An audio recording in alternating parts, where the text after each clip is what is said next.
একবার জেনা করেছো, তোমার কাঁধের উপরে 100 বেত্রাঘাতের শাস্তি ঝুলে আছে এখনো, এবং 1 বছরের নির্বাসন তোমার জন্য ঝুলে আছে। সূরা নূরের 1 থেকে 4 নম্বর আয়াত পড়ে দেখবে। আর যারা বিবাহিত ব্যক্তি, যে দেবর ভাবি জেনা করেছেন, দুলাভাই শালি জেনা করেছেন, হ্যাঁ, এই প্রতিবেশীর স্ত্রীর সাথে জেনা করেছেন, অমুক কর্মকর্তার স্ত্রীর সাথে জেনা করেছেন, আপনারা পৃথিবীতে বেঁচে থাকার অধিকার হারিয়ে ফেলেছেন। কারণ একজন বিবাহিত ব্যক্তি যদি জেনা করে, তার একটা শাস্তি ইসলামে, সেটা হলো রজম।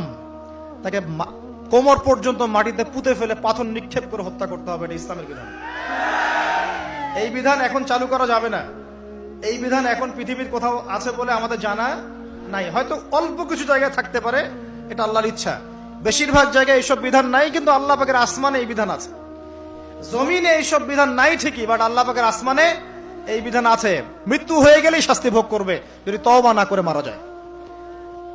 তবে যদি আপনারা তওবা করেন, এই শালি তুমি যদি তওবা করো, দুলাভাই যদি তওবা করে, এই দেবর যদি তওবা করে, ভাবি যদি তওবা করে, আল্লাহ পাক রাতের অন্ধকারের তওবা আল্লাহ পাক কবুল করতে পারেন। কিন্তু একজন বিবাহিত ব্যক্তি যদি জেনা করে ফেলে, নাউযুবিল্লাহ, যে দেবর ভাবি শালি দুলাভাই তোমরা শোনো, যদি বিবাহিত কোনো ব্যক্তি জেনা করে ফেলে, সে যদি খাস তওবা করে আল্লাহ পাকের কাছে, আল্লাহ পাক যদি তার সমস্ত গুনাহ মাফ করে দেন, তারপরেও যদি তার এই মামলাটা ইসলামিক কোর্টে চলে আসে, তাহলে তাকে রজম করতেই হবে, বেঁচে থাকার অধিকার নাই। আমি দলিল দিচ্ছি, শোনেন। নবী সাল্লাল্লাহু আলাইহি ওয়াসাল্লামের একজন সাহাবী, মহিলা সাহাবী, তিনি পাপ করে ফেলেছেন। কি করেছেন? জেনা করে ফেলেছেন। বিবাহিত ব্যক্তি ছিলেন। নবীর কাছে এসে বলছেন, ইয়া রাসূলুল্লাহ তাহিরনি, আমাকে পবিত্র করুন, আমি অন্যায় করেছি। নবী সাল্লাল্লাহু আলাইহি ওয়াসাল্লাম বলছেন, মুখ ফিরিয়ে নিচ্ছেন, একবার ডান দিকে মুখ ফিরাচ্ছেন, একবার বাম দিকে মুখ ফিরাচ্ছেন। নবী শুনতে যাচ্ছেন না, কারণ এটা কোর্টে চলে আসলেই বিপদ।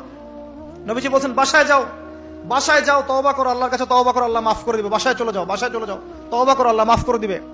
সে মহিলা বলছে, না ইয়া রাসূলুল্লাহ, আমি অনেক বড় অন্যায় করেছি, আমাকে পবিত্র করুন।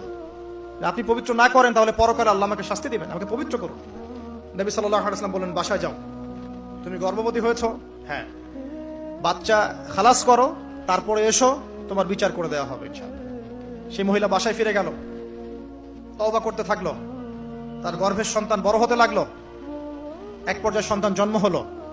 সন্তান জন্ম হওয়ার পর সে এসে বলছে, ইয়া রাসূলুল্লাহ, এই যে কোলের বাচ্চা, এই যে 3 দিন আগে 4 দিন আগে হয়েছে সন্তান, আমাকে এখন পবিত্র করে দিন, আমাকে শাস্তি দিয়ে পবিত্র করুন।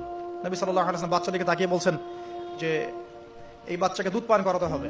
এবার তিনি নবী সাল্লাল্লাহু আলাইহি ওয়াসাল্লামকে বলছেন, ইয়া রাসূলুল্লাহ, এই যে আমার বাচ্চা এখন রুটি খেতে পারে, আমাকে এখন পবিত্র করুন। নবী সাল্লাল্লাহু আলাইহি ওয়াসাল্লাম একজন মুসলিমকে বললেন, এই বাচ্চার দায়িত্ব কে নিতে পারবে?